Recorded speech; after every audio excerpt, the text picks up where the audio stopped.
今次係會示範一下點樣去大陸做退貨，響速遞公司落單嘅時候快速填寫寄件人同埋收件人嘅資料。蓮塘口岸商場有3家速遞嘅公司，順豐、京東速遞同埋一間快遞服務公司。咁今次呢，我就會去快遞服務公司下單示範。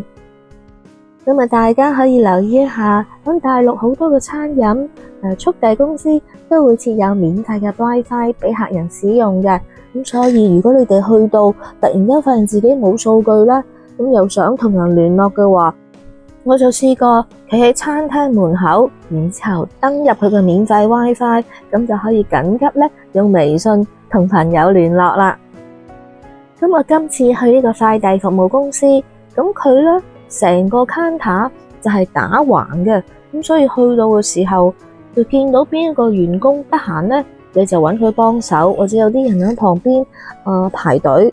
而我咧就慣性見到人多嘅時候，就靜靜雞用隻手伸入去佢台面嘅下單二維碼掃一掃，咁然之後咧快手快腳咁將嗰啲落單人嘅地址電話啊、收件人嘅地址電話寫咗一拍下單，咁變咗咧佢個機咧就會收到邊一個完成得快咧，就會自動編一個郵籤出嚟，然之後員工咧就會嗌名啦。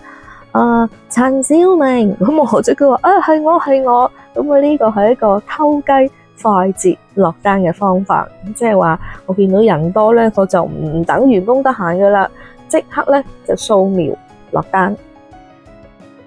咁我頭先咧就係經2樓落到去地下，大家可以咧過咗口岸之後咧，直接落去地下，向中國銀行轉去右手邊嘅小巷。咁啊，嗰3間嘅速遞公司咧就係巷尾嘅附近，好容易揾嘅。咁啊，舊嗰個快遞服務公司咧，旁邊就裝修，所以佢統一咧就係取件同埋寄件咧，都係集中喺呢一個 counter 度。呢間速遞公司轉彎咧就會見到京東快遞，咁而喺轉彎嗰度斜對面，你就會見到順豐快運。咁而通常佢哋嗰啲免費 WiFi 嘅登入密碼咧，你就留意商店，咁啊通常都會顯示出嚟俾大家使用嘅。喺你嘅手機左上角，通常都係左上角噶啦，打開設定，然之後咧就撳 WiFi， 打開佢之後，佢就會自動掃描，睇下你附近接收點最近咧係邊一個免費 WiFi。咁啊，今次咧就係快遞服務公司。咁啊，仲有其他嘅京東快遞、順德雙皮奶。完成咗之後，輕輕點按微信2秒，出現快捷功能，點選掃描。咁然之後，我就會伸隻手去佢台面，揾到嗰個自助下單二維碼，掃一掃。咁啊，進入下單畫面，點選個人寄件。咁注意呢度咧，就係寄件嘅時候咧，支付你嘅郵費。咁順豐咧就可以咧，去到收件人嘅時候，由收件人支付，跟住就寫寄件人嘅地址、電話、手機號。咁啊，只要你打開你嘅手機嘅定位，輸入嘅時候按呢一個標示，咁佢就會咧自動去定位，睇下你而家喺邊一個位置，然之後就會自動輸入寄件人嘅地址。然之後輸入寄件人嘅姓名、手提電話。如果你哋係第一次寄件咧，就需要輸入一個可以收到驗證碼嘅電話，俾職員核對你嘅回鄉證。如果你慣常用呢一間速遞公司，你可以將個地址咧點選默認，咁下次寄件嘅時候咧就唔需要再填寫一次。點按完成，咁然之後再填寫收件人嘅資料。收件人嘅資料，咁啊唔需要逐個字填寫佢嘅地址。咁呢度咧就有2個快捷嘅方法。第一就係影相，即係可能你帶住張紙條，咁你就可以即刻影咗裏頭嘅文字，等佢自己去識別。又或者咧，喺你嘅圖片簿裏頭去揾你之前已經影好咗嘅地址嘅圖片，攞出嚟識別。向圖片簿點選你嗰個地址嘅圖片。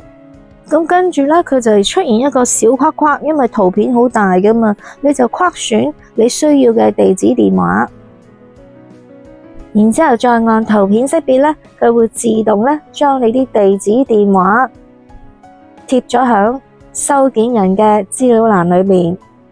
咁如果呢個收件人嘅地址同樣係日後會使用，咁就響設定為默認地址，點按一下。而家唔係，可以唔使理會。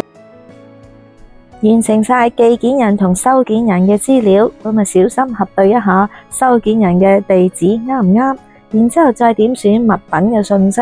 咁你可以喺啲選項度簡單咁選擇，又或者用文字輸入都可以。完成晒呢啲寄件人、收件人嘅資料，咁就會自動打印一個郵籤。咁職員見到邊一張郵籤出先呢，就會嗌嗰人個名。所有嘅物品唔需要包裝，因為職員呢就會小心檢查一次。咁而且呢，佢哋都會提供包裝盒。咁你哋可以影低嗰啲標籤或者個包裝，方便通知返淘寶嘅店主。即係如果你係做退貨，咁桌面上呢全部都係自助落單，自助俾錢。咁至於收費呢，就會按實際嘅重量同埋你寄去邊一個地區，咁佢個店鋪嘅旁邊呢都會貼住晒呢啲咁嘅收費。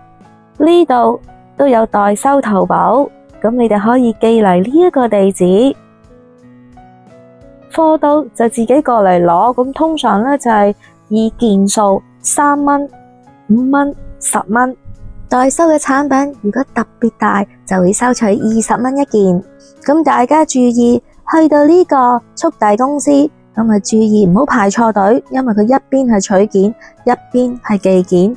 無論佢點多人，你都唔使理會，因為每次寄件之前呢，我就會首先打開晒上網 GPS 定位，亦都將我收件人嘅地址呢嘅文字複製一次去手機。所以當去到佢哋嘅店鋪，就算點多人，我只要伸隻手入去嗰個自助下單二維碼掃一掃，然之後將所有嘅資料自己自動輸入。咁當然你哋可以用圖片或者用定位輸入，我呢就直情呢將寄件人嘅資料自動貼上去，快人一步，寄完件，然之後仲可以食碗麵。好，咁今次示範完畢啦。咁如果大家仲有唔明，可以參考我嘅播放清單，裏頭呢有一欄呢就係做咗一個關於淘寶菜料相關嘅教學。咁如果大家睇完都係唔明嘅話，歡迎你哋留言，我會盡量為你哋解答。